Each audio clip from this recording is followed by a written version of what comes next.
Good morning, everyone. Today is 19th of October 2022. I am Shivam, an accidental banker but a passionate teacher. And here are the headlines I'll be taking today. So, the first headline is 140 million people pulled out of poverty in India since 2015-16, says UNDP. India has remitted $2.67 billion in August under liberalized remittance scheme, shows the data. The poverty in India fell by 415 million in 15 years. It still has maximum poor according to United Nations.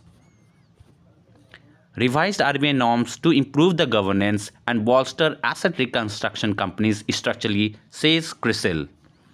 India needs dedicated wing to release green GDP estimates, says RBI. The government must set moderate disinvestment target according to DIPAN secretary. Centre raises wheat MSP by 5.46%, biggest hike kept for mustard and lentils. According to government, the global hunger index has been exaggerated as a measure of hunger. India's policy hawk sees end of aggressive hikes amid growth fears. And the RBI's 2013 playbook to rebuild forex reserves unlikely to work, according to analysts. So these are the news that we'll be taking today in detail, and I'll be explaining what, how, and how things will actually carried out here. So let's get started. The first news is regarding the 140 million people has been pulled out of poverty, according to UNDP, since 2015-16 in India. So what UNDP basically is the United Nations Development Program, which works to eradicate the poverty and reduce the inequality. तो UNDP है क्या? ये एक international agencies है जो कि New York में है, जो काम करता है पॉवर्टी इरेडिकेट करने में, पॉवर्टी ख़त्म करने में और इनइक्वालिटी को घटाने में. ठीक है. तो अगर कोई पूछे कि पॉवर्टी एक्चुअली में होता क्या है, तो हम लोग कैसे पॉवर्टी को मेज़र करते हैं, तो ये बेसिकली जो है पर कैपिटा कितना लोग खाते हैं, कितना कंज्यूम करते हैं कैलोरीज़ को, उसके बेसिस पे पॉवर्टी कैलकुलेट किया जाता है. तो कैलोरीज़ कुछ फिक्स्ड अमाउंट है, 2100 कैलोरीज़ हो गया, 2400 कैलोरीज इन अर्बन एरिया, इस तरह से. तो उसको पाने के लिए हम लोग कितना खर्च करते हैं, तो रूरल के एरिया के लिए फिक्स किया गया कि अगर आप 972 रुपीज़ से ज़्यादा अगर आप कंज्यूम कर रहे हैं, खर्च कर रहे हैं कंजम्पशन में, तो फिर आप पुअर नहीं हैं. और 1407 रुपीज़ से ज़्यादा खर्च कर रहे हैं तो अर्बन एरियाज़ में, तो आप पुअर नहीं हो. अगर इससे कम कर रहे हैं 972 या फिर 1407 से, तो फिर आप पुअर हो. अर्बन का जो कट ऑफ लिमिट है वो ज़्यादा है, 1407 रुपीज़ है compare to 972 in rural areas, क्योंकि अर्बन एरियाज़ में जो है खर्च ज़्यादा होता है. किसी भी चीज़ को लेकर देखें तो अर्बन एरिया में कॉस्ट ऑफ लिविंग ज़्यादा होता है, इसलिए जो एक्सपेंडिचर लेवल है उसको ज़्यादा रखा गया है. ठीक है. तो इस तरह से पॉवर्टी डिफाइन किया जाता है कि अगर कि आप कितने पैसे खर्च कर रहे हैं, अगर 972 से कम कर रहे हैं तो you are below the poverty line, या 1407 अर्बन एरिया में आप रह रहे हो और उससे कम कर रहे हो तो you are below the poverty line. तो एक्चुअली मेरा क्या होता है कि इसमें एक प्रॉब्लम होता है कि ये कैलोरीज देखता है कि आप कितना कंज्यूम कर रहे हैं. मान लीजिए कि कोई अगर कोई अमीर इंडिविजुअल है, वो खाना पीना नहीं खा रहा है, बिल्कुल कैलोरीज इनटेक बहुत कम कर दिया है, तो क्या हम उसे भी पुअर कंसिडर करेंगे? या फिर कोई पुअर इंडिविजुअल है, वो बहुत ज़्यादा ऐसा चीज़ खा रहा है, ऑयली चीज़ खा रहा है जिसके कारण कि बहुत ज़्यादा कैलोरीज मिल रहे हैं उसे, तो क्या वो पुअर नहीं रहेंगे? तो इस कारण से, क्योंकि इसमें ये प्रॉब्लम रहता है बेस्ड ऑन कैलोरी इनटेक जो पॉवर्टी कैलकुलेशन करते हैं, तो इसलिए मल्टी डायमेंशनल पॉवर्टी का कंसेप्ट लाया गया, जिसमें कि सिर्फ खाने पीने का नहीं बल्कि हेल्थ को देखते हैं, सिर्फ न्यूट्रिशन को नहीं, अदर हेल्थ इंडिकेटर्स को भी देखा जाता है, जैसे कि चाइल्ड मॉर्टेलिटी हो गया, ईयर्स ऑफ स्कूलिंग है, कितना एजुकेशन देखते हैं, स्कूल अटेंड कर रहा है कि नहीं कर रहे हैं, और फिर उसका लिविंग स्टैंडर्ड लिविंग देखते हैं कि वो पर कैपिटा इनकम उसका कितना है. ठीक है. वो ड्रिंक, उसको खाने पीने का सही चीज़ मिल रहा है कि नहीं, फ्यूल खाना पकाने के लिए मिल रहा है, इलेक्ट्रिसिटी है कि नहीं, फ्लोरिंग घर है कि नहीं, एसेट्स है कि नहीं, कुछ. तो 10 इंडिकेटर्स आते हैं मल्टी डायमेंशनल पॉवर्टी में, जो कि ये हेल्थ, एजुकेशन और स्टैंडर्ड ऑफ लिविंग को देखते हुए कैलकुलेट किया जाता है, ना कि सिर्फ कैलोरी इनटेक बेसिस पे कि कितना खर्च कर रहे हैं कैलोरीज गेन करने में. तो इस मल्टी डायमेंशनल पॉवर्टी के अकॉर्डिंग जो है अभी जो है पॉवर्टी जो है 140 मिलियन पीपल वो कम हो गए हैं बिटवीन 2015 से लेके 2021 में अगर देखें, ठीक है, तो 2015 से 21 में 140 मिलियन पीपल कम हुए हैं, और अगर हम देखें 2005 से लेके 15 में तो 275 मिलियन पीपल कम हुए थे। This is according to the NFHS data, that is national family health survey data, ठीक है। तो अगर हम 2015 से 21 जो कि मोदी गवर्नमेंट के अंडर है, उसमें 11.9% डिक्लाइन हुआ है पॉवर्टी में।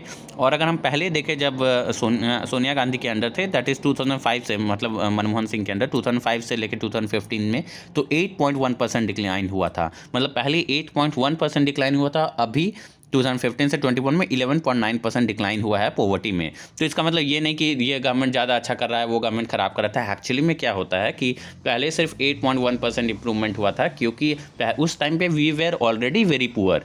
हाँ, तो बहुत ज़्यादा पुअर रहते अगर है तो उसको ठीक करने में ज़्यादा टाइम लगता है। तो जब मोदी गवर्नमेंट आया, मतलब NDA गवर्नमेंट आया है 2015 में के टाइम में, तो ज़्यादा इंप्रूवमेंट हुआ। 11.9% नेचुरली होना ही था, क्योंकि स्टार्टिंग लेवल जो पॉवर्टी का था वो थोड़ा इम्प्रूव्ड था, इसलिए there is a 11.9% improvement in recent years compare to 8.1% improvement in the past. और ये multi dimensional poverty basically release कौन करता है, तो ये दो ऑर्गेनाइजेशन है, that is United Nation development programme UNDP और Oxford poverty and human development initiative मिलके, वो PHI एंड UNDP दोनों मिलके ये मल्टीपल डायमेंशनल पॉवर्टी जो है, जो 10 इंडिकेटर्स है उसे कैलकुलेट करता है किसी कंट्री का, और फिर कैलकुलेट करता है मल्टी डायमेंशनल पॉवर्टी लेवल। तो ये बेसिकली जो है पीपल किस तरह से पॉवर्टी को एक्सपीरियंस कर रहा है अपने लाइफ में, based on the 3 parameters, that is health, education and living standards के बेसिस पे वो कैलकुलेट करते हैं। तो मल्टी डायमेंशनल पॉवर्टी का अगर हम लोग देखें तो 2005-6 में जो है 55.1% डिक्लाइन हुआ था। 2015 में देखें तो 27.7% डिक्लाइन हुआ था। 2021 में अभी देखें तो 16.4% डिक्लाइन हुआ है।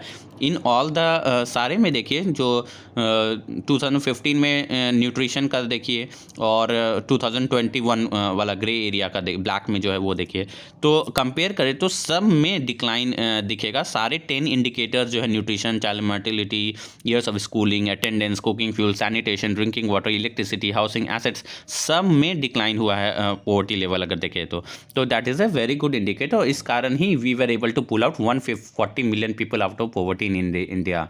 तो अभी पर एक ये भी है प्रॉब्लम कि there are around 228.9 million people है अकॉर्डिंग टू NFHS सर्वे का, अगर हम बात करें, नेशनल फैमिली हेल्थ सर्वे का बात करें, कि तो अराउंड 23 करोड़ इंडिविजुअल्स अभी भी पुअर है। और ये वी आर एक्सपेक्टिंग कि वो घटेगा आगे चल के, बट देर एक कैच था कि कोरोना जो आया था उस कारण से पॉवर्टी लेवल में इंक्रीज हुआ था। So according to the recent estimate by World Bank, around 56 million Indians might have plunged into the extreme poverty. 56 million हो सकता है पॉवर्टी में चले गए होंगे इन 2020 एज अ रिजल्ट, क्यों, पैंडेमिक के कारण, जिसके कारण कि 71 मिलियन पॉवर्टी इंक्रीज हुआ है पूरे वर्ल्ड में अगर हम लोग देखें तो। सो वर्ल्ड बैंक के अकॉर्डिंग पॉवर्टी बढ़ा, क्योंकि कोरोना पैंडेमिक के कारण। ठीक है, नेक्स्ट न्यूज़ इज कि India remitted $2.67 billion in August under liberalised remittance scheme according to data. तो ये क्या है, लिबरलाइज्ड रेमिटेंस स्कीम जो है वो 2004 में इंट्रोड्यूस किया गया था, जिसमें कि सारे इंडिविजुअल्स और इंक्लूडिंग माइनर्स जो है $2.5 लाख जो है एक साल में वो रेमिट कर सकते थे, कहीं सेंड भेज सकते थे इंडिया से बाहर। तो इनिशियली जो है ये अमाउंट जो है $25,000 था, जो कि $2.5 लाख को इंक्रीज़ कर दिया गया है। ठीक है, तो और ये जो कर सकते हैं रेमिट, ये बेसिकली करंट अकाउंट या फिर कैपिटल अकाउंट ट्रांजैक्शन के लिए, दोनों के लिए किया जा सकता है। 2.5 but total should be less than $2.5 lakh per year. तो करंट अकाउंट, कैपिटल अकाउंट क्या होता है, ये बेसिकली बैलेंस ऑफ पेमेंट का ही पार्ट है। करंट अकाउंट जो है वो एक्चुअल ट्रांजैक्शन दिखाता है ऑफ इम्पोर्ट एंड एक्सपोर्ट। ठीक है, उस इम्पोर्ट एक्सपोर्ट से जो ट्रांजैक्शन होता है उसे हम करंट अकाउंट बोलते हैं। कैपिटल अकाउंट बेसिकली एक इन्वेस्टमेंट दिखाता है, फ्लो ऑफ मनी दिखाता है बिटवीन नेशंस, जैसे कि स्टॉक मार्केट में इन्वेस्ट कर रहा है, FDI, FII, जो मैंने लास्ट लेक्चर में एक्सप्लेन किया था, वो दिखाता है। FDI क्या है? Basically investment in the basic infrastructure. कोई फॉरेन कंट्री का कोई इन्वेस्टर अगर फैक्ट्री बिल्ड करता है तो वो एक इंफ्रास्ट्रक्चर क्रिएट करता है, that is a long term investment, तो that is foreign direct investment. लेकिन FII क्या है? FPI क्या है? फॉरेन पोर्टफोलियो इन्वेस्टमेंट में क्या होता है कि वो शॉर्ट टर्म इन्वेस्टमेंट होता है, जो कि स्टॉक मार्केट में बेसिकली वो इन्वेस्ट करते हैं या किसी अदर इंस्ट्रूमेंट के थ्रू। ये कोई इंफ्रास्ट्रक्चर क्रिएट नहीं करता है, this is just for to earn profit, to make money. ठीक है, तो FPI और FII में ये डिफरेंस है कि FDI लॉन्ग टर्म होता है, इंफ्रास्ट्रक्चर क्रिएट करता है, FII में है शॉर्ट टर्म होता है, वो इंफ्रास्ट्रक्चर क्रिएट नहीं करता है, basically it is short term. तो फिर अगस्त में अगर हम बात करें तो फिर जो हम लोगों ने रेमिट किया था, इंडिया ने पैसे बाहर भेजे थे, दैट फॉर एजुकेशन के लिए $467.52 मिलियन सेंड किया गया था। क्लोज रिलेटिव्स को $330.70 मिलियन और गिफ्ट के लिए $221.31 मिलियन। तो जो रेमिटेंस है वो इंक्रीज़ हुआ था बाई 34.57% अगस्त मंथ में, जो कि $2.67 बिलियन था। अगर हम ईयर ऑन ईयर का बात करें तो 36% इंक्रीज़ हुआ है। और ये इंक्रीज़ बेसिकली क्यों हुआ है, रेमिटेंस क्यों बढ़ गया अभी रिसेंटली? बिकॉज क्योंकि इंटरनेशनल ट्रैवल जो के ऊपर जो रेस्ट्रिक्शंस था तो वो ख़त्म हो गया, तो basically because of the increase in the international travel the remittance also improved. तो आउटवर्ड रेमिटेंस अगर हम RBI का बोले तो अकॉर्डिंग टू RBI वो इंक्रीज़ हुआ 35.57 मंथ ऑन मंथ इन अगस्त, और ईयर ऑन ईयर 36% इंक्रीज़ किया गया हुआ है। तो पहले जो है रेमिटेंस अमाउंट था $25,000 था, अब per year it is $2.5 lakh. Next is poverty in India fell by 415 million in 15 years, still has maximum poor United Nations के अकॉर्डिंग। ठीक है, तो हमने अभी बात किया था ग्लोबल हंगर इंडेक्स के बारे में, राइट? तो इसके अकॉर्डिंग पॉवर्टी लेवल घटा था। हाँ, मल्टीपल डायमेंशनल पॉवर्टी इंडेक्स के अकॉर्डिंग 2005-6 से 2019-21 में 415 मिलियन पीपल लो पॉवर्टी के में से बाहर आ गए हैं।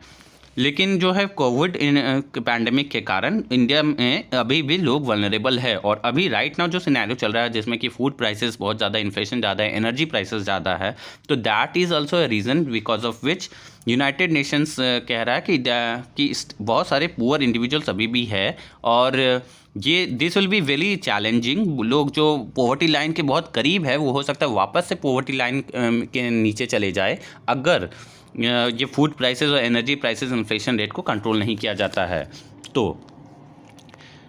ठीक है, और अगर हम स्टेट वाइज का बात करें, कैरेक्टरिस्टिक्स देखें, ठीक है, पूरे इंडिया का कि पॉवर्टी में कहाँ क्या स्टैंड करता है, तो अगर कोई पूछे कि इंडिया में किस टाइप का पॉवर्टी है, इंडिया के पॉवर्टी के बारे में कुछ बताइए, तो यू कैन से कि हाँ, इंडिया जो है एक ऐसा is the only country in South Asia जहाँ पे कि फीमेल हेडेड जो हाउस होल्ड्स है वो ज़्यादा पुअर पाया गया है compare to the male headed households. जो फीमेल हेड करते हैं वो ज़्यादा पुअर है कंपेयर टू मेल। ये थोड़ा वियर्ड सा लगता है बिकॉज वी एक्सपेक्ट कि female headed households, females are more prudent in expending the money, so they shouldn't be, but according to the research it has been found, according to the data, कि female headed households are poor. और states का अगर बोले तो Bihar obviously हर बार poorest state रहता है, और इसमें भी है।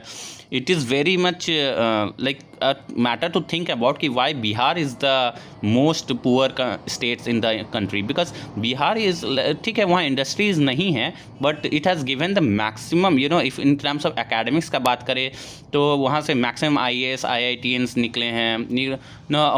बाहर भी इंडिया वर्ल्ड में बाहर भी बहुत जगह बहुत सारे कंपनीज़ के CEOs बन चुके हैं। अगर हम बात करें तो टैलेंट पूल बहुत है, बहुत मेहनती भी होते हैं वहाँ के लोग। छोटे से छोटे काम अगर बोले तो रिक्शा चलाने से लेके कंस्ट्रक्शन का काम बोले तो एज ए लेबर का काम, तो वो छोटे से काम से लेके बड़े जॉब तक में सब में वो काम कर रहे हैं। बट स्टिल आई थिंक ये लोग वापस आके वहाँ को के डेवलपमेंट में कंट्रीब्यूट नहीं कर पाते हैं। इस कारण से I think Bihar is still, और of course the political instability है वहाँ, करप्शन बहुत ज़्यादा है, तो वो तो सारे स्टेट्स में है। बट अगर बिहार के लोग वापस आके वहाँ कुछ करें तो I think there can be improvement still. तो और भी स्टेट्स जो टॉप पुअरेस्ट स्टेट में आते हैं जैसे कि झारखंड है, मेघालय, मध्य प्रदेश, उत्तर प्रदेश, असम, उड़ीसा, छत्तीसगढ़, अरुणाचल प्रदेश और राजस्थान। बेसिकली हम लोग बीमारू स्टेट बोलते हैं। बीमारू मतलब कि BIMARU, तो BI से बिहार होता है, M से मध्य प्रदेश होता है, हाँ, और आर से राजस्थान होता है। तो बीमारू स्टेट्स में, सॉरी यू से यूपी होता है लास्ट में। तो बिहार, मध्य प्रदेश, राजस्थान एंड यूपी को हम लोग बीमारू स्टेट्स बोलते हैं क्योंकि वो पुअर का स्टेट्स है। पर एक बहुत ही इम्प्रूवमेंट हुआ है वेस्ट बंगाल में। ये जो है टॉप 10 स्टेट्स में नहीं आया इस बार। मतलब 2019-20 में, पहले 2015-16 में ये पुअर स्टेट्स में आता था। So West Bengal has basically done a lot of improvement. फिर बिहार अभी ऑफ कोर्स अभी भी it is the poorest state in the country, and ये बहुत ही दुख का बात है। फिर अगर हम बात करें कि 90% जो है पुअर जो है वो रूरल एरिया में, this are the characteristics of poverty in India, that 90% of the poor is still in the rural areas and 10% जो है वो अर्बन एरियाज़ में रहते हैं। और ऑफ कोर्स वो वल्नरेबल है फूड और फ्यूल प्राइसेस को लेकर के। अगर हम ग्लोबल हंगर इंडेक्स का बात करें तो इंडिया, हमें पता है, 107 रैंक आया है आउट ऑफ 121 कंट्रीज़, जो कि 3 इंडिकेटर्स के ऊपर है, चाइल्ड माल न्यूट्रिशन, चाइल्ड स्टंटिंग और मोर्टेलिटी रेट के ऊपर। और ये बहुत ही वरिंग फिगर्स है। पर फिर भी ग्लोबल जो ये जो रिपोर्ट है इसने हमें प्रेस किया है ये करके कि हमने बहुत सारे पुअर इंडिविजुअल को पॉवर्टी लाइन के ऊपर पहुंचा दिया। लास्ट 15 साल में अगर हम बात करें तो अराउंड 41.5 करोड़ पीपल को we are successful in pulling them out of the poverty. ठीक है। तो और ये largest number of poor individuals, अगर हम लोग वर्ल्ड का पॉवर्टी का बात करें तो फिर वर्ल्ड के जो सबसे पुअर इंडिविजुअल्स वो सब सहारन अफ्रीकन कंट्रीज़ में आते हैं, और फॉलोड बाय साउथ एशिया।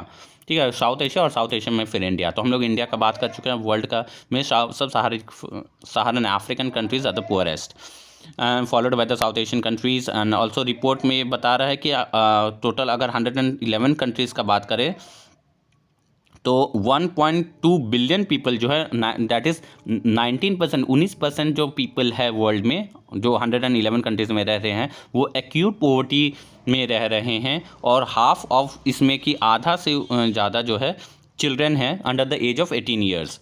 ये स्टिल मतलब कि इतना डेवलपमेंट होने के बाद भी द वर्ल्ड में in 111 countries around 19% of the population is still below poverty, and ये बहुत ही दुख का बात है। So these are all the data release by United Nations, जिसने कि ग्लोबल यूएनडीपी ने जो global multi dimensional poverty index निकाला था उसके अकॉर्डिंग ये फाइंडिंग्स किया गया है। और इसके बाद फिर next is revise RBI norms to improve governance, bolster asset reconstruction companies.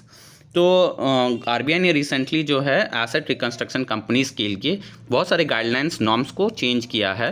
ठीक है, ताकि उसका बेटर गवर्नेंस हो सके, ताकि वो बेटर चीज़ों को डिस्क्लोज़ करे हमसे। हाँ, और उसका फंडिंग रिक्वायरमेंट भी है उसे भी घटा दिया गया है। एसेट रिकंस्ट्रक्शन कंपनी क्या है, ये बेसिकली ऐसे ARC जो शॉर्ट फॉर्म में बोलते हैं, ये NPA खरीदता है, फाइनेंशियल इंस्टीट्यूशंस का, बैंक्स का जो बैड लोन्स होता है उसे खरीद लेता है। ठीक है, ये जो है SARFAESI act, that is securitization and reconstruction of financial assets and enforcement of security interest act 2002 के अकॉर्डिंग सेटअप किया गया था।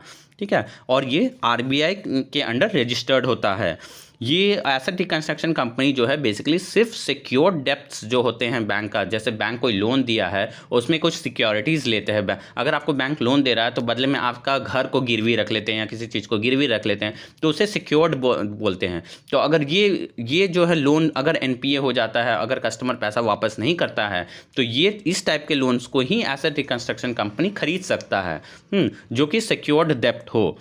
अनसिक्योर्ड डेप्थ को नहीं खरीद सकता। इंडिया में अगर हम लोग एसेट रिकंस्ट्रक्शन कंपनी का बात करें तो फिर कुछ एग्जांपल्स अगर आप बोलोगे तो जैसे India SME asset reconstruction company एक है, Reliance asset reconstruction company limited है, फिर international asset reconstruction company private limited है। These are the examples of some of the asset reconstruction company which has been set up in India.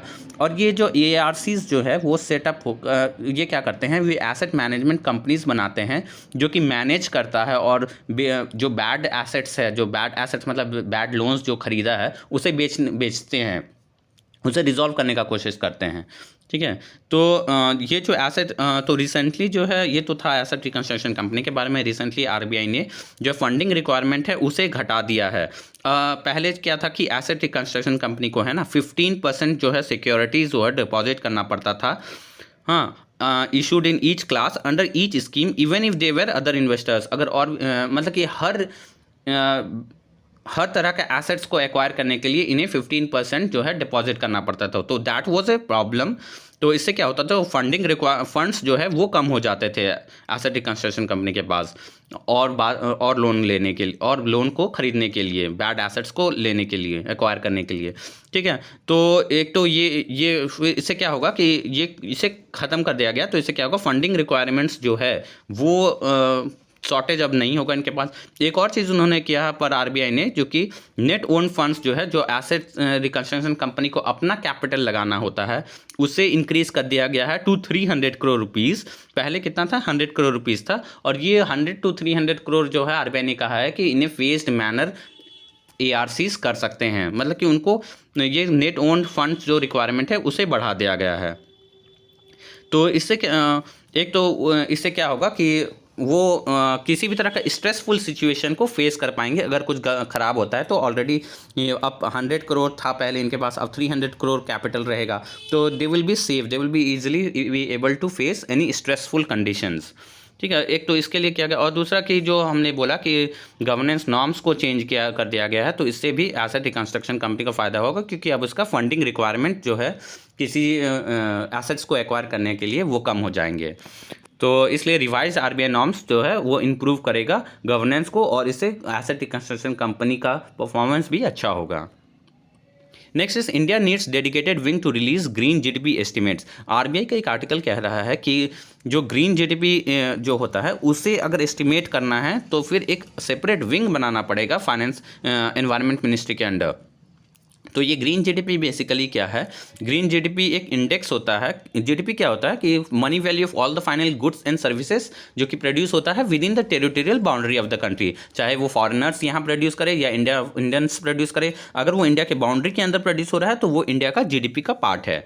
पर इसको ये production process में क्या होता है कि हम लोग बहुत ज़्यादा क्लाइमेट चेंज करते हैं, कार्बन डाइऑक्साइड एमिशन करते हैं, कार्बन फुटप्रिंट्स छोड़ते हैं, बायोडाइवर्सिटी का लॉस होता है। तो ये जो लॉस हो रहा है, नेगेटिव इफेक्ट्स होता है, इसको हम लोग अकाउंट नहीं कर पाते हैं। अगर हम इसको अकाउंट कर, जैसे कोई फैक्ट्री बना रहा है, प्रोड्यूस कर रहा है, ठीक है, जैसे प्लास्टिक्स बॉटल प्रोड्यूस कर रहा है, तो वो जो बहुत सारे केमिकल्स है उसको पोल्यूशन करेगा, वो सामने रिवर में वो अगर इमिट कर रहा है अपने पोल्यूशंस को, तो उसको कौन फैक्टर करेगा? उससे क्या होगा कि रिवर में पोल्यूशन जाएगा, वहाँ का मछली कम हो जाएंगे, बायोडाइवर्सिटी इकोसिस्टम का ख़राब हो जाएगा, तो फिशरीज अफेक्टेड होगा इससे। तो ये जो नेगेटिव एस्पेक्ट है इसको भी अगर हम लोग इंक्लूड कर ले, हाँ, और जीडीपी से घटा दे, तो वो जो उसके बाद जो जीडीपी आता है that is basically the green GDP. तो ग्रीन जीडीपी एक इंडेक्स है इकोनॉमिक ग्रोथ का, जिसको कि एनवायरमेंटल कॉन्सिक्वेंसेस को भी फैक्टर इन करता है। ठीक है, लॉस ऑफ बायोडाइवर्सिटी हो रहा है या क्लाइमेट चेंज हो रहा है तो उसे फैक्टर इन करता है। और अगर हम लोग रिसेंट एस्टिमेट्स का बात करें तो ग्रीन जीडीपी जो है इंडिया का वो एक्चुअली में अच्छा हुआ, देयर इज़ ए इम्प्रूवमेंट। जो रिसोर्स डिप्लीशन था, क्योंकि जो कार्बन डाइऑक्साइड एमिशन लेवल्स था, जो फुटप्रिंट्स हम छोड़ रहे थे, जो स्पेशली बायोमास और नॉन मेटेलिक मिनरल सेक्शन में, वो एक्चुअली इम्प्रूव हुआ है। इस कारण से the green GDP has actually improved. But इसको एस्टिमेट करने के लिए जो है, इसका डेटा रिलीज़ करने के लिए आरबीआई के अकॉर्डिंग एक सेपरेट विंग क्रिएट करना ज़रूरी है। तो ये एक्चुअल में इससे क्या होगा कि प्रोस्पेरिटी को पता चलेगा कि हम लोग जो एक्चुअल में प्रोस्पर है कि नहीं। सिर्फ जीडीपी के बढ़ने से is not an indicator of improvement in the standard of living, there has to be improvement in the quality as well. तो green GDP basically quality of growth को दिखाता है। ठीक है, next, government must set order disinvestment target says DIPAM, that is department of investment and public asset management का secretary जो है, उन्होंने कहा है कि जो डिसइन्वेस्टमेंट टारगेट है वो मॉडरेट होना चाहिए। तो सबसे पहले हम समझ लेते हैं कि प्राइवेटाइजेशन और डिसइन्वेस्टमेंट में क्या अंतर है।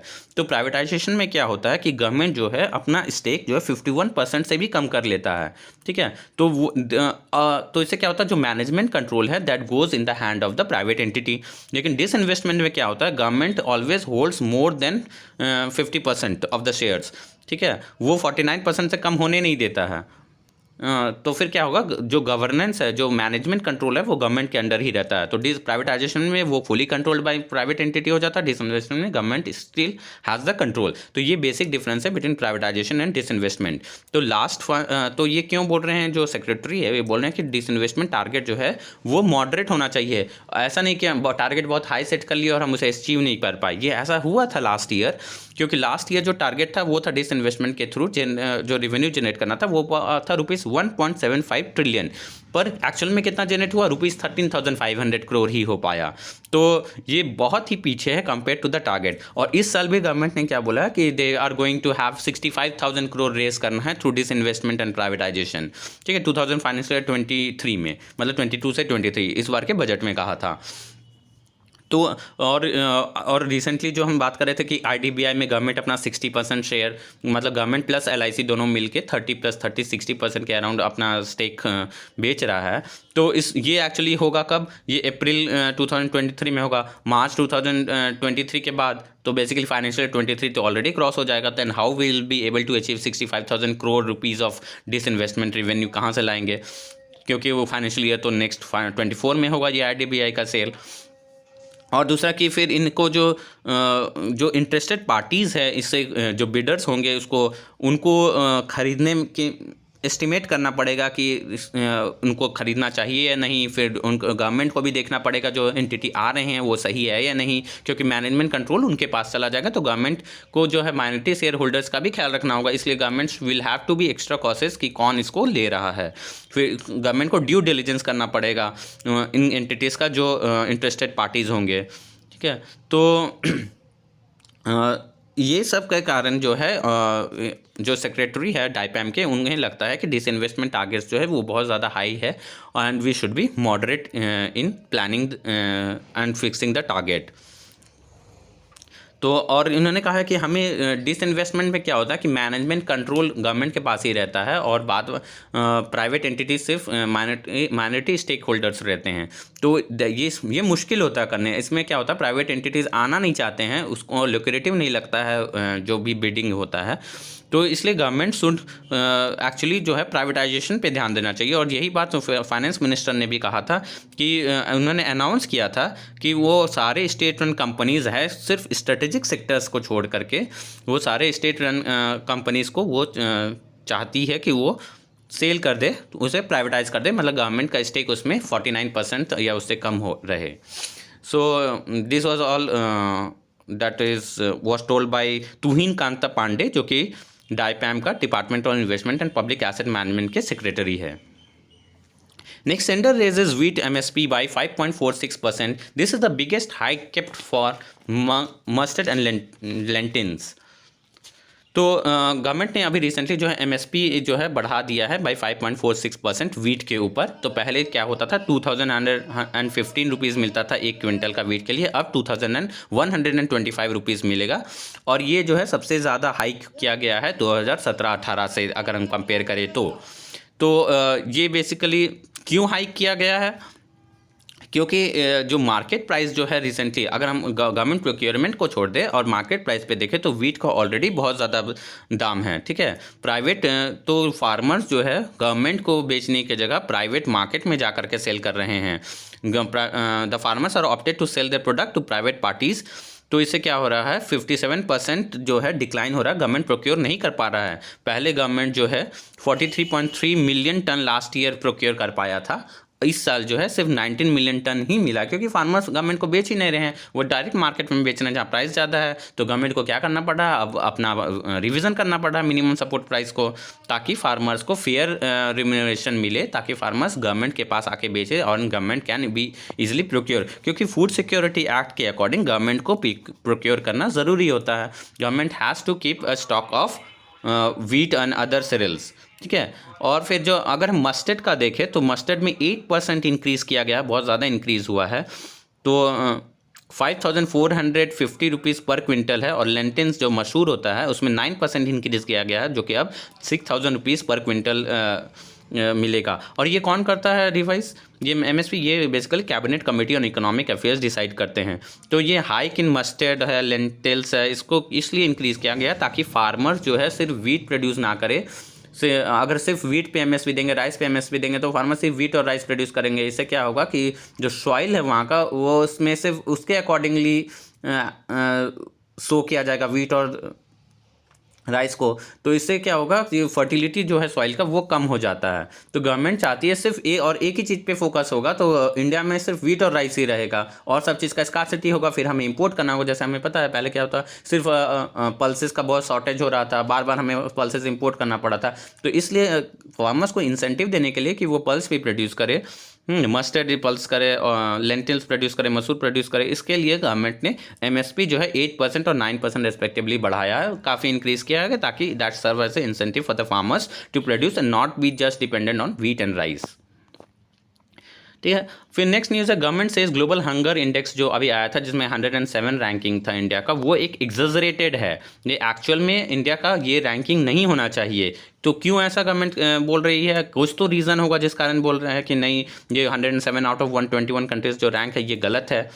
क्योंकि और इनके अकॉर्डिंग, ग्लोबल हंगर इंडेक्स के अकॉर्डिंग जो है चाइल्ड वेस्टिंग जो है हाईएस्ट है। चाइल्ड वेस्टिंग बेसिकली क्या होता है कि जो वेट होता है कंपेयर टू द एज वो कम हो रहता है। ठीक है, weight compare to height, weight compare to age जो है वो कम रहता है, तो इसे चाइल्ड वेस्टिंग बोलते हैं। और ग्लोबल हंगर इंडेक्स जो रिलीज़ किया गया था उसके अकॉर्डिंग 19.3% जो है चाइल्ड वेस्टिंग इंडिया में है, जो कि हाईएस्ट है पूरे वर्ल्ड में। हाँ, और इंडिया जो है सीरियस कैटेगरी में लाई करता है हंगर में। पर ये गवर्नमेंट बोली नहीं नहीं ऐसा नहीं है, क्योंकि आपने जो कैलकुलेट किया जो डेटा के हिसाब से वो गलत है। हमारा पॉपुलेशन 130 करोड़ के अराउंड है और इन्होंने सिर्फ 3000 इंडिविजुअल्स को लिया था अपने सैंपल में हंगर कैलकुलेट करने के लिए। तो ये स्टैटिस्टिकली गलत है कि आप सिर्फ 3000 लोग ले रहे हैं सैंपल में अपना और उसे पूरा इंडिया को एस्टिमेट कर रहे हैं। तो दिस इज़ स्टैटिस्टिकली गलत। ये सैंपल जो है बहुत छोटा है, ये बड़ा सैंपल होना चाहिए था, ऑफकोर्स ये होना चाहिए था। फिर दूसरा बात ये गवर्नमेंट पॉइंट बोल रहा है कि अकॉर्डिंग टू ICMR जो है, जो अंडर नरिशमेंट, ICMR बोल रहा है कि अंडर नरिशमेंट, स्टंटिंग जो है, वेस्टिंग है, चाइल्ड मोर्टेलिटी है, जो डेथ्स हो रहे हैं, ये हंगर को नहीं रिप्रेजेंट करता है। अगर कोई चाइल्ड मोर्टेलिटी हो सकता है वो किसी और रीज़न से भी डेथ हो गया हो चाइल्ड का, हाँ ज़रूर नहीं हो सकता कोई डिजीज़ है, कुछ और कारण हो जिसके कारण डेथ हो रहा है। तो इंक्लूडिंग चाइल्ड मोर्टेलिटी को हम सिर्फ ले लें कि दैट इज़ इंडिकेटिंग हंगर, तो ये गलत है। तो पहला क्या था कि सैम्पल साइज़ उनका छोटा था, 3000 ही था। दूसरा कि जो इंडिकेटर्स है according to ICMR that does not represent hunger. फिर और तीसरा कारण ये है कि गवर्नमेंट ऐसा इसलिए बोले क्योंकि गवर्नमेंट के survey according, national family health survey के अकॉर्डिंग, जो चाइल्ड न्यूट्रिशन है, स्टंटिंग जिसे बोलते हैं, height for age under the age of 5 years, वो घटा है एक्चुअली में, वो बढ़ा नहीं है। दैट इज़ 38.4% 2015-16 में था, वो 35.5% हो गया है। और अगर हम चाइल्ड वेस्टिंग का बात करें तो children under the age of the 5 जो वेट फॉर हाइट को दिखाता है वो भी घटा है फ्रॉम 21% टू 19.3%। NFHS 5 सर्वे के according children under the age of 5 who are underweight वो भी डिक्लाइन हुआ फ्रॉम 35.8% टू 32.1%। तो सारे इंडिकेटर्स हम देख रहे हैं चाइल्ड वेस्टिंग में, NFHS के अकॉर्डिंग, अंडर चाइल्ड स्टंटिंग में अगर हम बात करें तो सब में इंप्रूवमेंट हुआ है। फिर इसमें ग्लोबल हंगर इंडेक्स, इसका मतलब जो 107 रैंक दिया है दैट इज़ एक्चुअली बायस्ड। ये एग्जैजरेट किया गया है और इसका सैम्पल साइज भी 3000 था, विच इज़ नॉट वो that is not valid compare to the size of the population of India. इसलिए government is telling that it has been exaggerated. Next news is India policy hawks is end of aggressive hikes amid growth fears. ठीक है, तो basically ये hawkish जो RBI का policy है ये या तो हॉकिश होता है या तो डविश होता है। हॉकिश मतलब क्या होता है कि इन्फ्लेशन जो है लो रहे उसका टारगेट होता है। मॉनेटरी पॉलिसी टाइटनिंग किया जाता है। इसमें अगर टाइट मॉनेटरी पॉलिसी रहेगा, इंटरेस्ट रेट को हाई बढ़ा दिया जाएगा तो सेविंग्स ज़्यादा होने लगता है। लोग अपने ज़्यादा इंटरेस्ट पाने के लिए अपने डिपॉजिट्स को बैंक में रखने लगते हैं और बोरोइंग कम हो जाता है, मतलब लोग पैसे नहीं ले लेना चाहते हैं क्योंकि ब्याज दर हाई रहता है। उसी तरह इसका अपोजिट होता है डविश मॉनेटरी पॉलिसी। डविश में क्या होता है कि RBI जो है मॉनेटरी पॉलिसी ईजिंग करते हैं, इंटरेस्ट रेट को घटा देते हैं। इससे क्या होता है लोग बोरो ज़्यादा करने लगते हैं और सेविंग कम करते हैं। ठीक है, तो जो RBI के एक गवर्नर है, हाँ, उनके अकॉर्डिंग इंडिया जो पॉलिसी हाइक जो हॉकिश अप्रोच है उसको अब कम करना पड़ेगा। बेसिकली हमने क्या किया था, RBI ने क्या किया था कि बार बार रेपो रेट को बढ़ाया जा रहा था ठीक है, around 190 basis point in year increase कर दिया गया है। तो इसको अब जो है कम करना पड़ेगा, क्योंकि अब इसका ज़रूरत नहीं है। क्यों? पहला रीज़न ये है कि अभी तक जो आरबीआई ने किया है, इसका इफेक्ट आने में, इन्फ्लेशन बेसिकली घटने में एटलीस्ट 5 से 6 क्वार्टर लगेगा। एक साल में 4 क्वार्टर रहता है, मतलब एटलीस्ट 6 क्वार्टर लगेगा, 5 से 6 क्वार्टर। तो फिर जो लैग इफेक्ट है, उसका इफेक्ट आने में टाइम लगेगा। इसलिए राइट नाउ उतना एग्रेसिव होकर के इंटरेस्ट रेट बढ़ाने का आरबीआई को ज़रूरत नहीं है। दूसरा कारण ये है कि अगर इंटरेस्ट रेट बहुत ज़्यादा बढ़ाएगा तो जो इंडिया में जो इन्वेस्टमेंट है, जो लोग कंपनीज जो बोरो करके इन्वेस्ट कर रहे थे, लैंड, तो अब बोरो नहीं करेंगे। अगर इंटरेस्ट रेट ज़्यादा होगा, ब्याज ज़्यादा देना पड़ेगा, तो फिर इस कारण के जो है इन्वेस्टमेंट कम होगा, तो फिर इससे ग्रोथ जो है इकोनॉमी का वो कम हो जाएगा। तो अगर हम सिर्फ आरबीआई का क्या होता है कि इन्फ्लेशन को कंट्रोल करना है, और दूसरा कि growth, keeping in mind the objective of growth. RBI का प्रीएम्बल यही बोलता है कि इन्फ्लेशन को कंट्रोल करना है, keeping in mind objective of growth, मतलब ग्रोथ के साथ भी कॉम्प्रोमाइज़ नहीं करना है। तो राइट नाउ क्योंकि हम इंटरेस्ट रेट इतना ज़्यादा बढ़ा दिए हैं, तो इन्वेस्टमेंट कम हो जाएगा, तो फिर growth will be badly affected.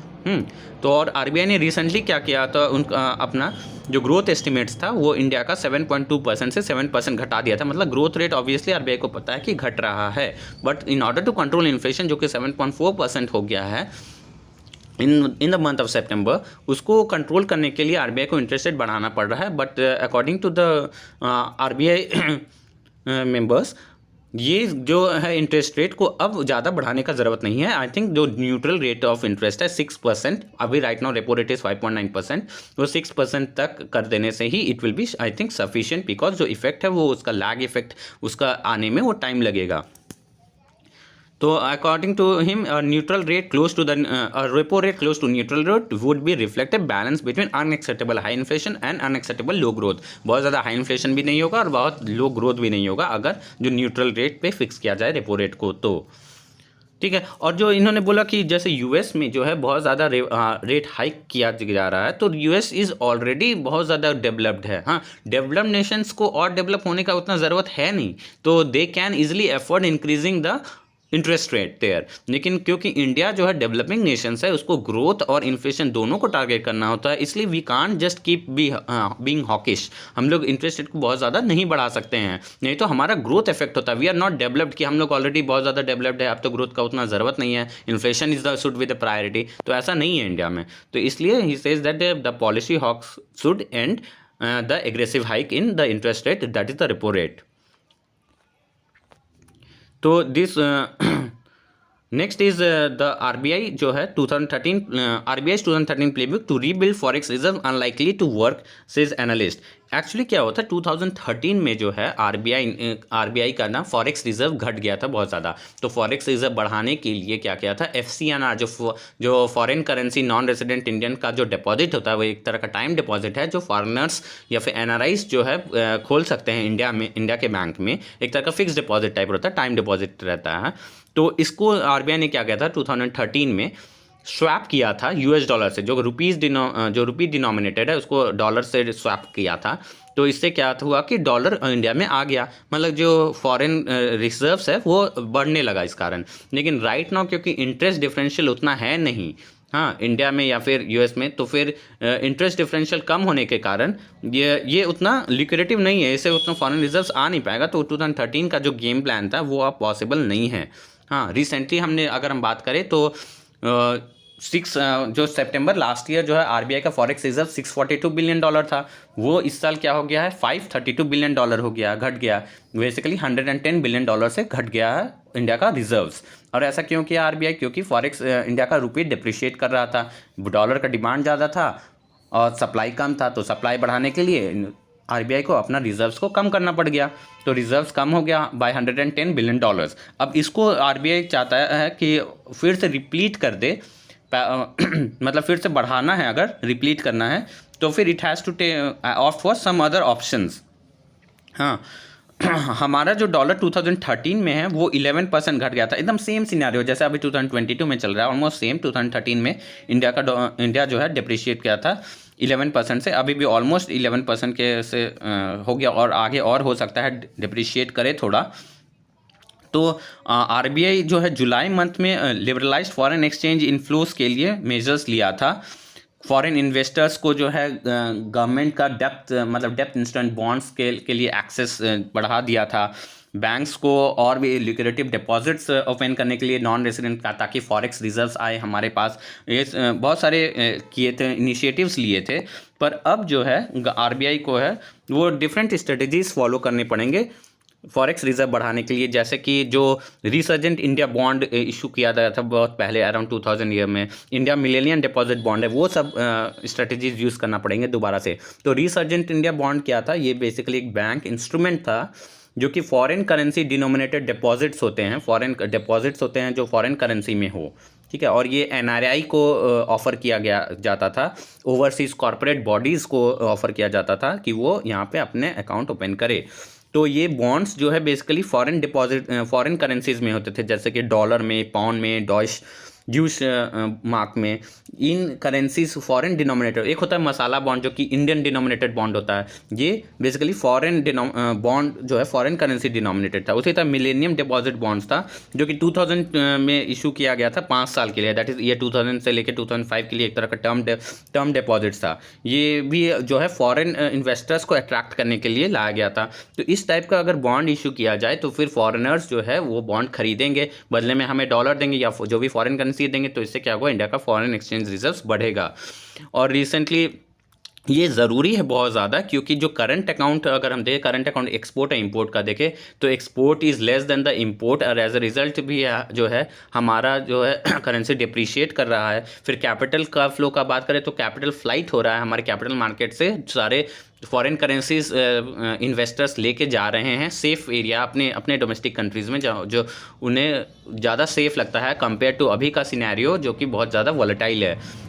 तो इस कारण से बहुत इंपॉर्टेंट है कि आरबीआई को फिर से अपना अगर फॉरेक्स रिजर्व को रिप्लीट करना है तो that RBI will have to introduce such bonds, ताकि वो दोबारा से फॉरेक्स रिजर्व रिप्लीट हो सके। राइट नाउ जो है हमारे पास जो फॉरेन करेंसीज है वो 9 मंथ ऑफ इंपोर्ट को हैंडल कर सकता है, और ये 8 मंथ तक ऑलमोस्ट हो गया है। तो अगर इससे कम होता है तो that will create a problem. इससे क्या होगा, इंडिया का रेटिंग अफेक्टेड हो जाएगा। अगर इंडिया के पास बहुत ज़्यादा फॉरेक्स रिजर्व नहीं होगा तो रेटिंग इफेक्ट होगा, तो इन्वेस्टमेंट फिर नहीं आएगा इंडिया में।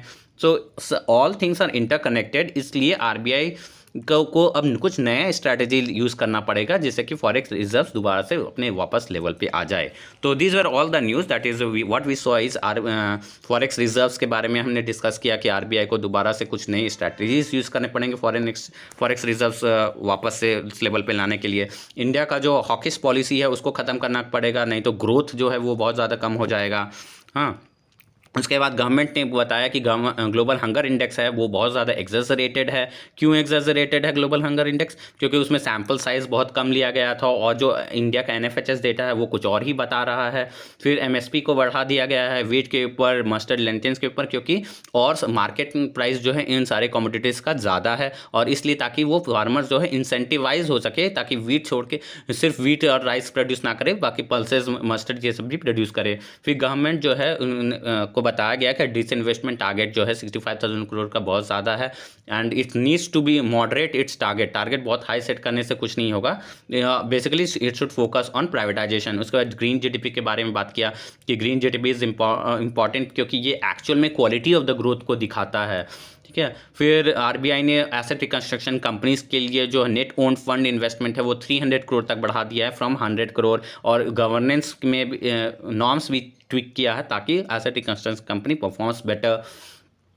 एंड ऑफ कोर्स इंडिया का पॉवर्टी लेवल जो है वो घट गया है बाई 415, बट स्टिल जो कुछ स्टेट्स है जैसे बिहार हुआ, झारखंड, मध्य, मेघालय, ये सब बहुत ज़्यादा पुअर है। इंडिया का पॉवर्टी सिनेरियो को देखें, वर्ल्ड में के सिनेरियो को देखें, हाँ। एंड इंडिया जो है रिसेंटली जो है अंडर लिबरलाइज्ड रेमिटेंस स्कीम हमने जाना कि 2.5 लाख डॉलर होता है कि वी कैन रेमिट, और रिसेंटली जो इंक्रीज़ हुआ है रेमिटेंस में इंडिया में। और लास्टली हम लोग मल्टी डायमेंशनल पॉवर्टी इंडेक्स के बारे में जाने, उनके 10 इंडिकेटर्स के बारे में, और द रिसेंट स्टैट्स देखे कि 140 मिलियन जो है पुअर इंडिविजुअल्स निकल गए हैं। Multi dimensional poverty UNDP release करता है।